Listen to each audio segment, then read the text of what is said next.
tell you right now, I really don't know what I'm doing with transistor radios, but I thought this could kind of be a fun potential project. I haven't done much in a while. I've been kind of between a few different radios that I haven't really had much success with, and then I've been very busy with other things, so I just haven't really done much. But thought, this might be kind of fun. So this is a Zenith Royal 500H, which is pretty well known as being a very popular and very good performing pocket or small portable radio. I mean, this is not going to fit in a pocket. Certainly, it barely fits in my hands. Now, these typically have a couple issues. The first one being the volume control. Now, this has that volume control problem. So, I guess what they did was when they designed this volume control, the element inside it, it's a carbon element, is just very thin and it wears out quickly. And I'm sure this has had a lot of use. You can see all the discoloration on the grill. Cabinets, actually okay. The cabinet's not bad. It should say Zenith on the back. It's worn off. I mean, it's okay, but it's not the greatest. It's got a chip at the bottom here, whatever. But it's certainly good in terms of, looks. Oh, there's a dent here. But, whatever. It's a nice looking little radio, and they perform very well. Now, you'll see the problem. I have no volume at all until some point here. I want people to know that Prevagen it just suddenly comes in. The insurance company and affiliates not available in all states. You can hear the radio sounds. And President Elon Musk last night Quite at a town hall. He also defended efforts to end DEI. But then, the volume just it's not controllable. So this radio is not useful.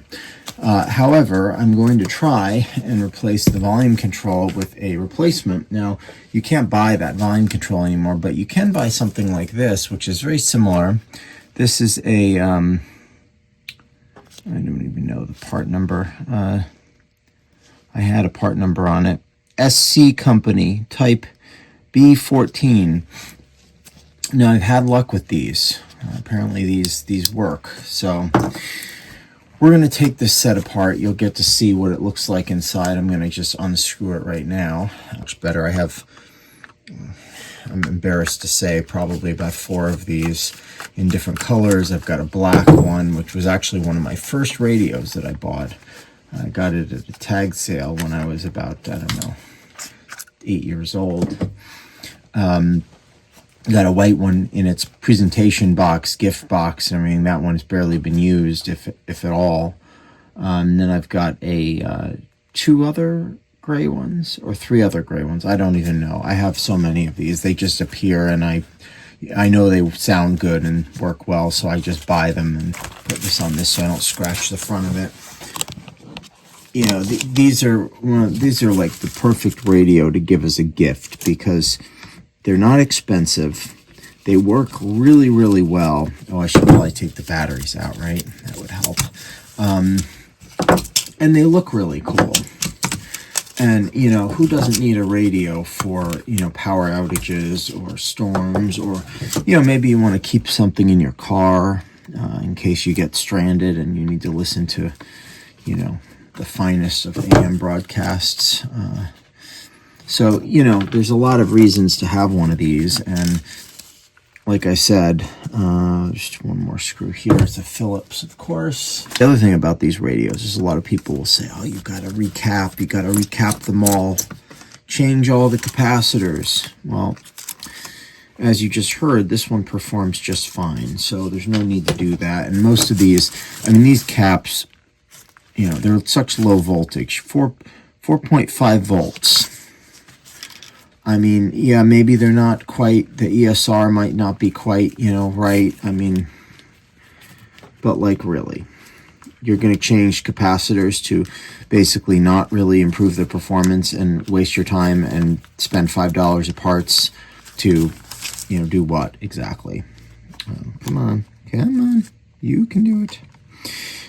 So that's the thing. It's like, is it really worth changing parts. Now, what's cool about this, just to show you, this speaker was specifically developed by Zenith for these radios. It was in the 500H and the Royal 400. Both sound fantastic. The 500H is a little better.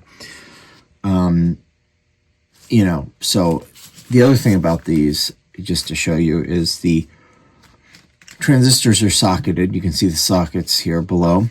And the board is developed in such a way where it allows the speaker to fit right over the traces here.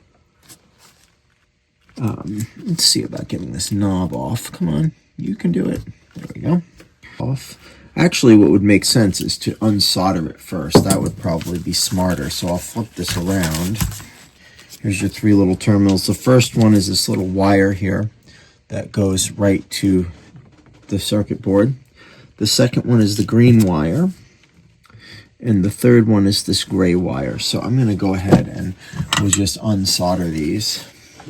Okay, so now we'll flip the unit around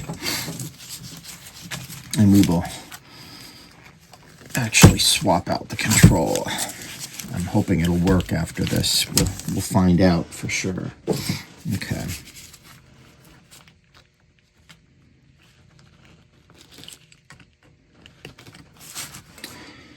Like I said, you know, this is pretty, you can see there's a little tab here. It's hard to see it, but right there is a tab that holds the control in. Now the new one will not have, well, maybe it will. Actually, I think it does. But it may not line up. I don't know. We'll see. The other thing I wanted to point out, which is a typical problem of these Zenith Royal 500Hs, is there is normally a gold disc over this control with a blue dot. It's missing. They're all missing. I think I have one of my however many that I have has the disc. Now, I'll just show you here. Here's the old control. You can see that the new one is quite a bit bigger in terms of length, and you know, it will fit. It barely will fit, but yes, it will fit. So then I just put this right over it, and we'll stick our screw right on.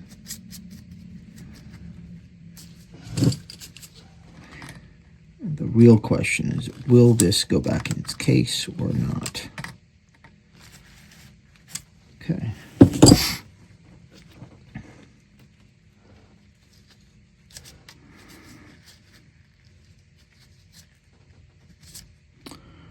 Now, will this knob fit is the other part of this. I don't know if it will, but I think the shaft is a tiny bit. You can see the shaft is just shaped slightly differently. I might have to modify the knob to fit. That's not a huge deal. I can make it a little bigger, the opening to just go on here. I mean, yeah, it's definitely going to need a little modification. Not too much. All right, let us reconnect everything. I knew that would happen. All right, that should be good. So now the question is, can I put this back in and get it to work? So this is the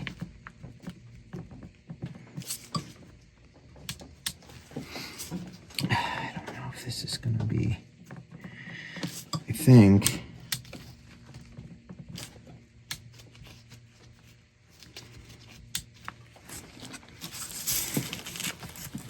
I don't know, that may be, I'm going to have to trim the shaft just a little. I can do that with an angle grinder, because even though this fits, the actual shaft is just a little too long. Okay, so I think what I'm going to do is go and find my little Dremel, and we'll just do some modification. Okay, I trimmed it down a little. I don't know if that's going to work. I'm just going to use some of this. Evaporates quickly. This contact cleaner. Maybe. Let's see if this does what I want it to do. I don't know. You know, when you have a non-exact part, this is what you have to do. So I've got the Dremel here. I'm just going to try and...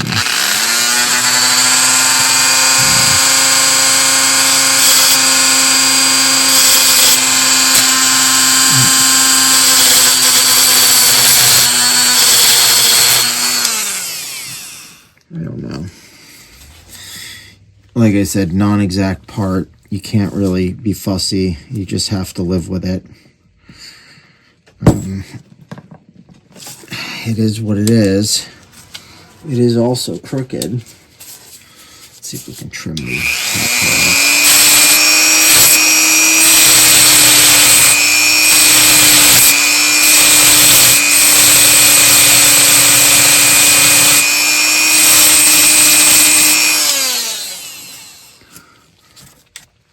So then we'll just cut this off.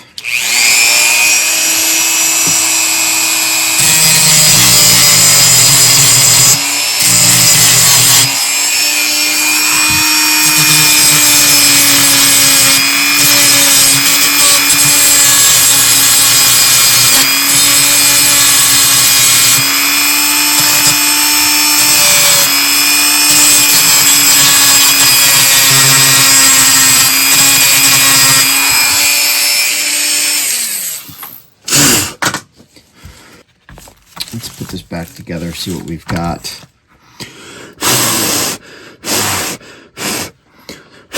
Sometimes when this stuff gets wet, it doesn't work as well, so we don't want to play with it too much here. Okay.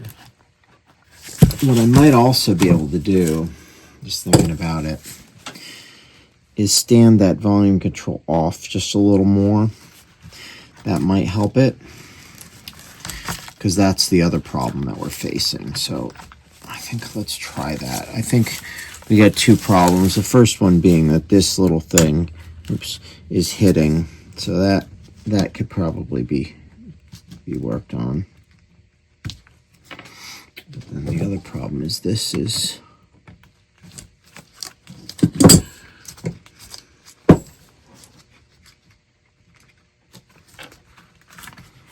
standing off.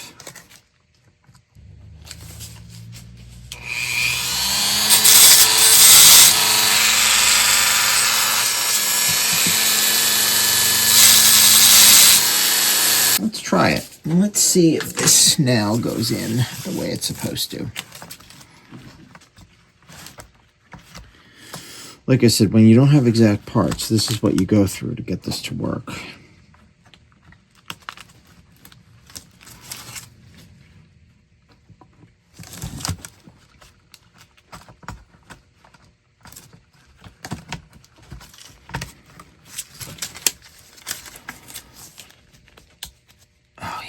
Perfect. Look at that.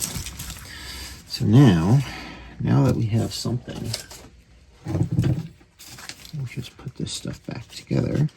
Put my batteries this way. Okay. Don't want to put them in backwards. Let's see.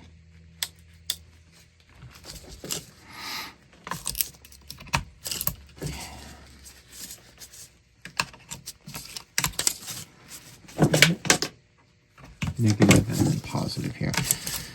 Okay, let us see, does this play? Let's find out. .nyc. I hope to see you soon. Working. Played any decent ball in this series. They have been really outplayed.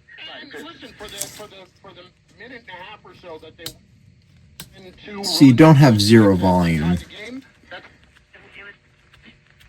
They did have it. Talkie. Side also do bold-faced shoot, bold-faced fly with Hoffy, 888-808-1. Organic ones. Let me open up my cupboard here. What? One is Yogi and tradition. You know what? I can now adjust it. I wasn't able to adjust the volume before. So I think that is a success. Volume control is nice and clean. Does not need capacitors. We will not be changing any capacitors. You see this? These are the original capacitors. It works fine. So there's no need to throw money into it like that.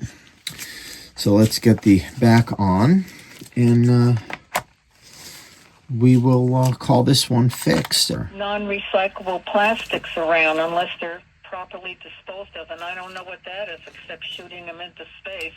It says Bigelow Tea, which is based in Fairfield, has been recognized for its efforts to remove plastic from their tea bags. Look at all plastic. Yeah, lots of plastic. And tensions are starting to mount. For Todd, support even. Listen how sensitive this is. Be a series of essays. I did the game scene. Properly trained. That is nothing. Literally. So I think you've got mistakes made or things. Was a stroke which sent this year. What?